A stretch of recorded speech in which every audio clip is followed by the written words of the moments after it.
Hey up everyone! So today on the channel, I'm actually doing something new. This is the start of a new Oscars ranking series where I take a particular category from a particular year and basically just rank all the nominees from that particular category for that year. I'm going to kick things off with the 4 acting categories that we just had from 2025, starting with Best Actor. And because we're now halfway through this decade, I'm also going to be doing a subsequent ranking series where I look at all the nominees from one category from 2020 to 2025, and I'm going to rank all the nominees from every year collectively together, whether it's acting, screenplays, director, the crafts, or the text, even Best Picture. I'm planning to do it all. So if you're a fan of Oscars content or ranking videos and you haven't done so already, do click that subscribe button to stay up to date whenever I post a new vid. So yeah, like I said before, today we're going to kick things off with my personal rankings of the 5 Best Actor nominees from 2025. Remember, this ranking video is completely subjective, okay? We all respond to performances differently. We all have different tastes, personal biases, and favorites. And at the end of the day, I'm just one bloke on the internet with an opinion. But yeah, in the words of Mary Poppins, shall we begin? In alphabetical order, the nominees for the 2025 Best Actor in a Leading Role at the Oscars were Adrien Brody for The Brutalist, Timothée Chalamet for A Complete Unknown,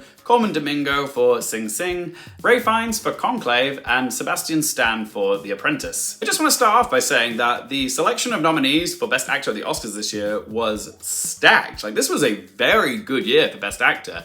I mean, it wasn't quite as stacked as, say, Best Actress, but it very rarely ever is. All the performances that were nominated in this category, in my opinion, were tremendous, okay? There's no one here who I think is undeserving of the nomination. But an honorable mention to Daniel Craig. It's a shame he didn't get his first ever nomination for Queer. He came very close. I think he was probably next in line after this 5, but this is the problem when you only have 5 slots. Like, someone's got to come in at number 6, and Daniel Craig probably was number 6 this year. But yeah, when it comes to my personal rankings for Best Actor this year, who came in at number 5? For me, my number 5 would be Sebastian Stan for The Apprentice. Again, I just want to stress that Sebastian Stan's performance as Donald Trump was still incredible. When I first saw it back in Cannes, I thought, oh my god, okay, this is like an Oscar-nominated type of performance. It has the legs to go the distance and get nominated, and it did. It's just the movie had a bit of a bumpy path over award season, so it wasn't guaranteed, but he still managed to get in. We were all kind of waiting to see how Sebastian Stan would play this role, because with Donald Trump, he's one of those big TV personalities where he's very easy to do a bad impression of. And so yeah, it's very easy to take a character like Donald Trump and turn him into a caricature. But the amazing thing about Sebastian Stan's performance is that it never feels like he's doing a piss take of Donald Trump. He doesn't come off in a good light, but he very much feels like a dimensional human being. Sebastian Stan does give us some of the Trump-isms with his speech patterns, his gestures, his body language. It very much feels like Trump, but it never feels like he's taking it too far. And while Donald Trump is a polarizing figure, Sebastian Stan does a fantastic job of finding the humanity in his portrayal of him. He paints him as a young, ambitious man who is hungry to succeed. So yeah, I was very impressed by Sebastian Stan's performance because he really did transform into the role, and I don't just mean with like the hair and the makeup, which was very convincing, but yeah, he breathe life into the character without going too big with it, if that makes sense. But yeah, out of the 5 Best Actor performances that were nominated this year, his was objectively my least favorite, but still, it was an incredible performance. So yeah, let's move on to number 4.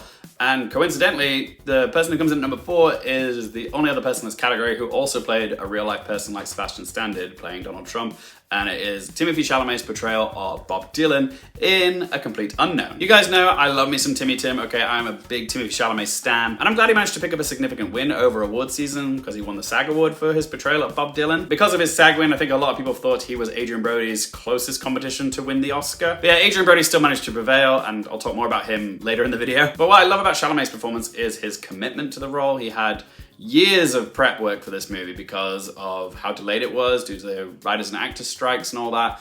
And you can tell he poured a lot of time and energy into learning how to play guitar and harmonica, how to sing, just like Bob Dylan. So yes, the discipline that he undertook in order to portray the role as accurately as possible is, it's self-evident. He did an incredible job, particularly with mastering those technical skills. Even though Chalamet was playing a real-life famous musician like Bob Dylan doesn't really have a big, boisterous personality, okay? He's one of those celebs who's quite reserved and private and doesn't wear his heart on his sleeve. So yeah, there was a challenge for Chalamet to also embody Bob Dylan, the person, not just the musician, you know? Like, he was kind of an arsehole a lot of the time, and it's not always easy to play an arsehole, but Chalamet pulled it off, okay? It is a phenomenal performance. But some of you might be wondering, if I love Timothée Chalamet so much and I enjoyed the performance, why isn't he higher on the list? Well, simply, I just preferred the other performances more, and if I'm being honest, I didn't really love the film A Complete Unknown all that much. I thought it was fine. I thought Timothée Chalamet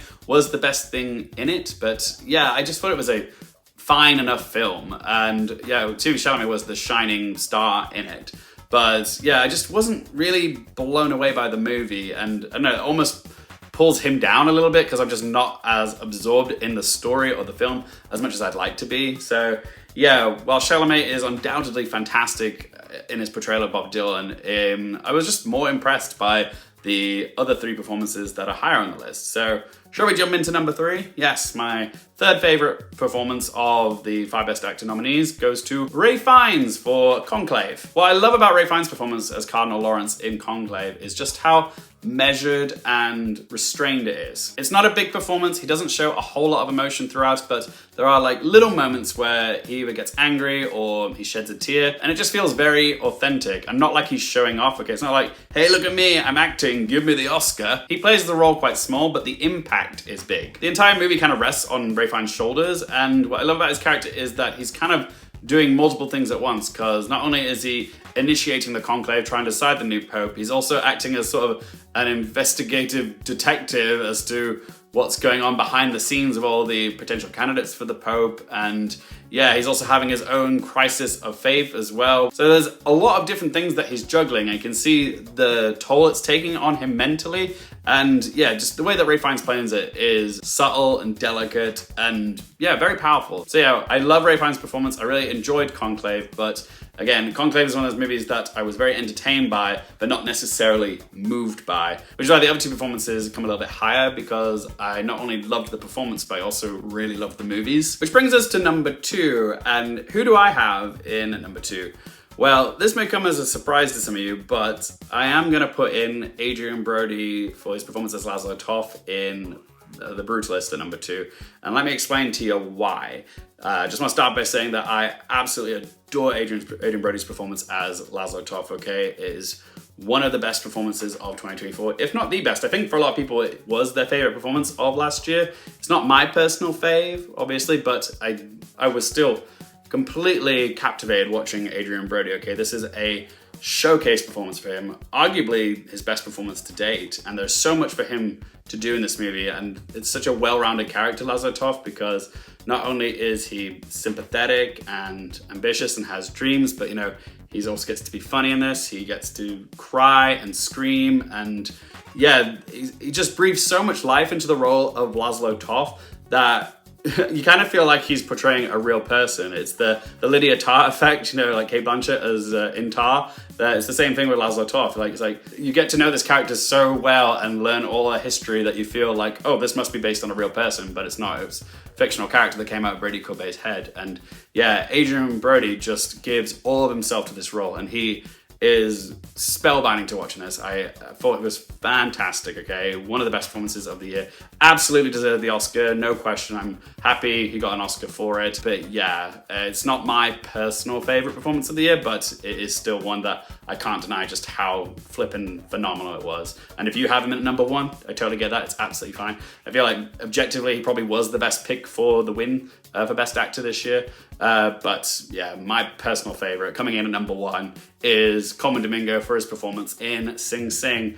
Yeah, the reason I love Colman Domingo's performance the most out of these 5 is not only because I'm a huge Colman Domingo stan and he's been doing such incredible work the past decade, so many fantastic roles, and I'm loving that he's finally getting acknowledged by the Academy with these nominations for Rustin and now Sing Sing. But yeah, the thing about Colman Domingo's performance is how powerful it is without resorting to being a big performance. Like, it's so quietly commanding and captivating to watch, and it's a deeply empathetic performance as well. Like, you really feel everything that he's feeling throughout the film. Like, he's just that good. Like, you connect with him on such a deep level, and yeah, that is the power of Colman Domingo's acting, is that you can be blown away with just a simple gesture that he makes, or something in his delivery can just hit really hard. And That's why I loved his performance. I felt so much pathos for him, and it is such a deeply compassionate performance. I'm a massive empath, and I often do vote with my heart, and I just love Colman Domingo, and I love his performance as Divine Eye in Sing Sing. So yeah, if I had an Oscars ballot, he would be who I would give my vote to. There you have it, guys. Those are my personal rankings of the 2025 Best Actor nominees for the Oscars. What do you think of my rankings? Do you agree with me? Do you disagree? And also do let me know in that comment section down below, how would you rank these 5 performances? And also let me know in that comment section,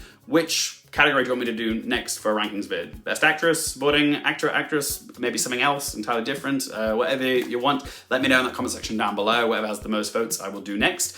And yeah, thank you guys as always for watching. If you've enjoyed the video, do hit the little thumbs up button for me. It's good for the algorithm. If you want more movie, TV, and Oscars related content, don't forget to click subscribe. And as always, thank you guys so much for watching. For more things related to movies, TV, the Oscars, and popcorn culture, I'm Luke Harefield, and I'll see you next time.